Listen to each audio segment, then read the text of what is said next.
Inclusive, você tocou num assunto que eu acho importantíssimo, que hoje em dia eu tenho visto muitos psicólogos falando que, o diagnóstico não importa, foi o tempo que isso importava, até porque a gente tem uma linha aí da psicologia que está trabalhando com o ser como único. Né? Então, assim, o que importa é você acolher aquela demanda, independente do que esteja, né, ali por trás e tudo mais. Eu concordo discordando disso, assim. Eu entendo que quando a gente está ali no consultório mesmo, na parte psicoterapêutica, no tratamento, é importante que você dê ouvido àquela demanda e que você esteja ali totalmente, 100%, e sem ficar pensando, mas esse cara é tal coisa, não... Isso num primeiro momento faz, e depois é a vida dele, é a história dele, e aí tanto faz. Né? Mas eu acho ainda que o diagnóstico é necessário para que a gente tenha esse direcionamento. Porque às vezes, o que acontece? Ontem mesmo eu estava falando com os pais de um paciente meu, e eu fiz um diagnóstico desse paciente juntamente com um psiquiatra de transtorno de conduta. E aí eles estavam se queixando de uma situação específica, não sei o que tinha acontecido na casa. E eu falei assim, olha, vocês precisam entender que esse é o funcionamento dele. E ele vai agir porque é dele. Então, a gente Ele não tá fazendo de sacanagem, né? Então, vocês também, a gente precisa alinhar as expectativas de vocês, enquanto pais, para aquilo que vocês esperam dele. Talvez essa seja até uma conversa bacana de vocês terem juntos, né? O que ele espera de vocês, o que vocês esperam dele.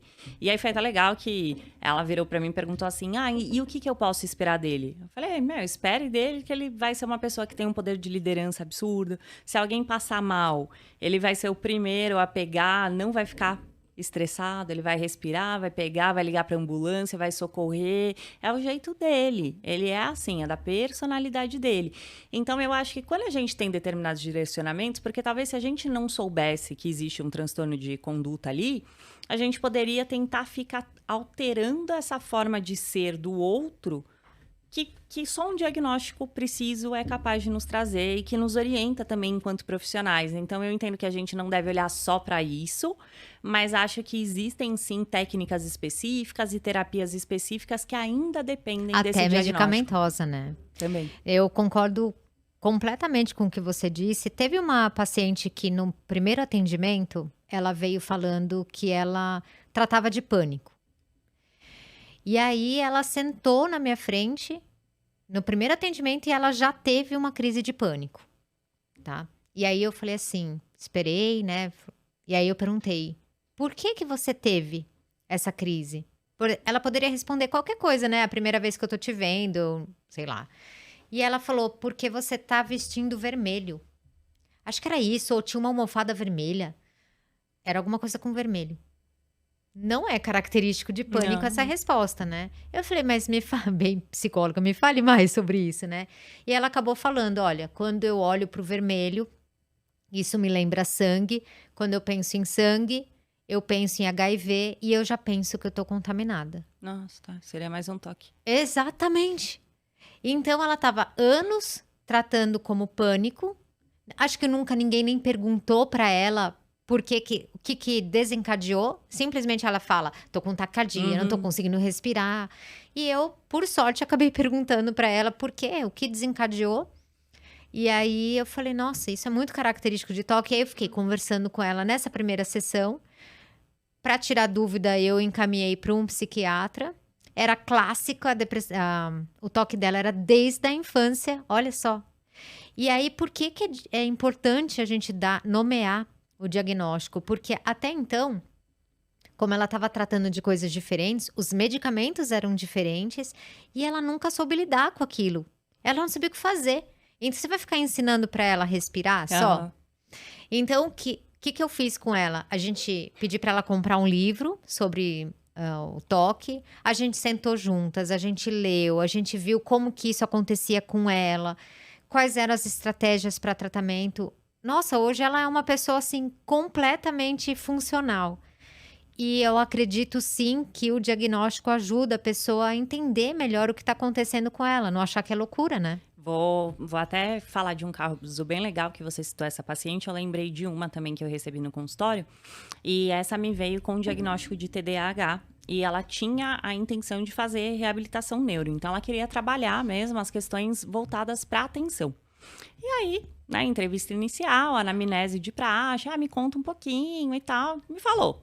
Tinha o diagnóstico já há 8 anos, estava com uma psiquiatra, tinha feito ali uma escala junto, tinham chego à conclusão de que realmente era um TDAH, e ela foi me trazendo algumas coisas. Segundo atendimento, não apareceu, né? Simplesmente sumiu. E aí, no terceiro, depois ela mandou uma mensagem falando que ela estava hospitalizada. E aí, no terceiro atendimento, tudo bem, não sei o quê. Começou a falei assim, então, o que aconteceu que você ficou hospitalizada, né? Ela falou assim, então eu caí. Eu fui visitar o meu namorado na cidade que ele mora, tava saindo do avião, tava muito sol, olhei pro sol e caí. Falei, tá, e me conta o que você tava fazendo antes. E aí, foi puxando, e ela nem ia me falar, porque já tava tudo bem, tava muito sol, caiu a pressão, ela desmaiou. E ela começou a me contar que fazia 3 dias que ela não dormia. Ela estava 3 dias sem dormir, super produtiva, trabalhando sem parar, fazendo conteúdo pro TikTok, não sei o que, ela é extremamente agitada, e aí eu comecei a perguntar algumas coisinhas, falei, olha, me conta, já aconteceu alguma coisa de você de repente se sentir assim, né? Bom, fui investigando, falei assim, faz quantos anos que você vai na psiquiatra? Ela falou, 8 anos. Eu falei, então, eu acho que é legal você dar uma conversadinha, porque pra mim você não tem depressão em TDA, você tem bipolaridade. Bipolar, né? E os seus sintomas de TDA não são de TDA, são de bipolaridade. Mas pode estar associado? Pode estar, né? Existe, sim, pessoas que têm as duas, mas eu falei tem assim... a bipolaridade, mas né? tem. E aí, qual que é o problema de quando a gente... Porque o que aconteceu com ela? Ela foi para psiquiatra e ela começou a tomar antidepressivo. Só que a gente sabe que antidepressivo para paciente bipolar pode entrar em mania. E foi exatamente o que aconteceu. Então, uma hora o cérebro dela pifou.